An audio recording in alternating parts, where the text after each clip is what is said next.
ৰাজ্যত দ্বিতীয় তথা অন্তিম পৰ্যায়ৰ নিৰ্বাচন।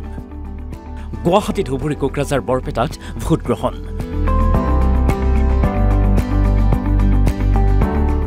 মহানগৰীত মা কামাখ্যাৰ আশীষ লৈ ভোট দিলে একাংশই। ভোটগ্ৰহণ কেন্দ্ৰত দীঘলীয়া শাৰী।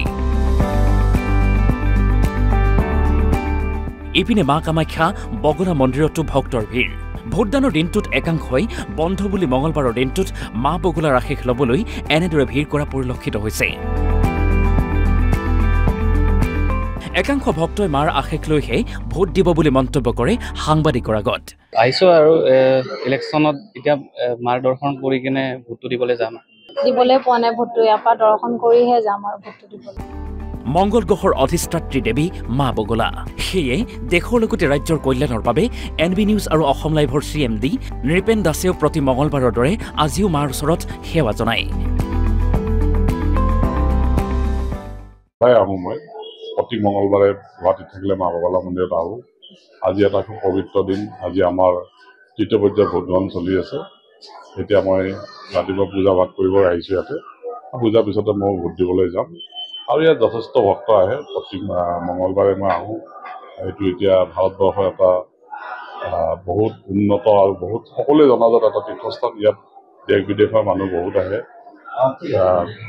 ভাৰতবৰ্ষৰ বিভিন্ন জিলাৰ মানুহ আহে, বেলেগ দেশৰ পৰা আহে আৰু ইয়াত আহি খুব ভাল লাগে মোৰ।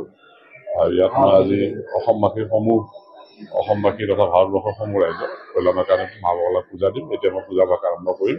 প্ৰতিকূল বতৰকো নেওচি পুৱাৰে পৰা মা কামাখ্যা আৰু বগলা মন্দিৰত দেখিবলৈ পোৱা গ'ল অগণন ভক্তৰ ভিৰ। একাংশ ভক্তই মাৰ দৰ্শন কৰি ভোট দিম বুলি মন্তব্য কৰে। শক্তিপীঠ মা কামাখ্যা আৰু বগলা মন্দিৰত বহু ৰাজনীতিবিদে আশীষ লৈ ভোটদান সাব্যস্ত কৰা বুলিও মন্তব্য কৰে মন্দিৰৰ পূজাৰীয়ে। ভগৱতী আজি মংগলবাৰ নহয়, দেৱীৰ মংগল গ্ৰহৰ অধিষ্ঠাত্ৰী এখেত। মংগল গ্ৰহৰ অধিষ্ঠাত্ৰীৰ লগতে তেওঁ শত্ৰু সন্তা সৰ্ব বাধা বিঘ্নি মুক্তিৰ কাৰণে মা বগলা চকৰ আশীৰ্বাদ ল'ব আহিছে। লগতে আপোনাৰ যিবিলাক ৰাজনীতিবিদবিলাক আহিব পাৰে, কোনোবা হয়তো আহিয়ে গৈছে, আহিছে মাৰ আশীৰ্বাদ ল'বলৈ সকলো আহিছে আৰু সেইটো সেইকাৰণে ভিৰটো বেছি ইমান ভিৰৰ মাজত। News desk NB news. ৰাজ্যত দ্বিতীয় তথা অন্তিম পৰ্যায়ৰ নিৰ্বাচন। গুৱাহাটী, ধুবুৰী, কোকৰাঝাৰ, বৰপেটাত ভোটগ্ৰহণ।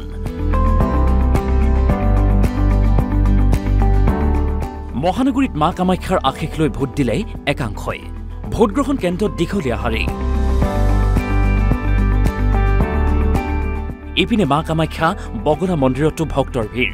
ভোটদানৰ দিনটোত একাংশই বন্ধ বুলি মঙলবাৰৰ দিনটোত মা বগলাৰ আশীষ ল'বলৈ এনেদৰে ভিৰ কৰা পৰিলক্ষিত হৈছে। একাংশ ভক্তই মাৰ আশীষ লৈহে ভোট দিব বুলি মন্তব্য কৰে সাংবাদিকৰ আগত। আহিছো আৰু ইলেকশ্যনত এতিয়া মাৰ দৰ্শন কৰি কিনে ভোটটো দিবলৈ যাম। দিবলৈ পোৱা নাই ভোটটো, ইয়াৰ পৰা দৰ্শন কৰিহে যাম আৰু ভোটটো দিবলৈ। মংগল গ্ৰহৰ অধিষ্ঠাত্ৰী দেৱী মা বগলা। সেয়ে দেশৰ লগতে ৰাজ্যৰ কল্যাণৰ বাবে NB নিউজ আৰু অসম লাইভৰ CMD নৃপেন দাসেও প্ৰতি মঙলবাৰৰ দৰে আজিও মাৰ ওচৰত সেৱা জনায়। প্ৰতি মঙলবাৰে গুৱাহাটীত থাকিলে মা বগলা মন্দিৰত আহোঁ। আজি এটা খুব পবিত্ৰ দিন। আজি আমাৰ তৃতীয় পৰ্যায়ৰ ভোটগ্ৰহণ চলি আছে। এতিয়া মই ৰাতিপুৱা পূজা ভাগ কৰিব আহিছোঁ ইয়াতে। পূজাৰ পিছতে মই ভোট দিবলৈ যাম আৰু ইয়াত যথেষ্ট ভক্ত আহে। প্ৰতি মঙলবাৰে মই আহোঁ। এইটো এতিয়া ভাৰতবৰ্ষৰ এটা বহুত উন্নত আৰু বহুত সকলোৱে জনাজাত এটা তীৰ্থস্থান। ইয়াত দেশ বিদেশৰ মানুহ বহুত আহে। ভাৰতবৰ্ষৰ বিভিন্ন জিলাৰ মানুহ আহে, বেলেগ দেশৰ পৰা আহে আৰু ইয়াত আহি খুব ভাল লাগে মোৰ। আৰু ইয়াত মই আজি অসমবাসী তথা ভাৰতবৰ্ষৰ সমূহ ৰাইজক কল্যাণৰ কাৰণে মা বগলাক পূজা দিম। এতিয়া মই পূজা ভাগ আৰম্ভ কৰিম। প্ৰতিকূল বতৰকো নেওচি পুৱাৰে পৰা মা কামাখ্যা আৰু বগলা মন্দিৰত দেখিবলৈ পোৱা গ'ল অগণন ভক্তৰ ভিৰ। একাংশ ভক্তই মাৰ দৰ্শন কৰি ভোট দিম বুলি মন্তব্য কৰে। শক্তিপীঠ মা কামাখ্যা আৰু বগলা মন্দিৰত বহু ৰাজনীতিবিদে আশীষ লৈ ভোটদান সাব্যস্ত কৰা বুলিও মন্তব্য কৰে মন্দিৰৰ পূজাৰীয়ে। ভগৱতী আজি মংগলবাৰ নহয়, দেৱীৰ মংগল গ্ৰহৰ অধিষ্ঠাত্ৰী এখেত।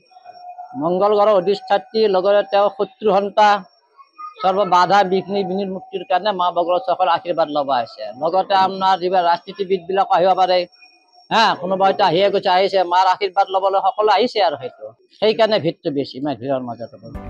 News desk NB news.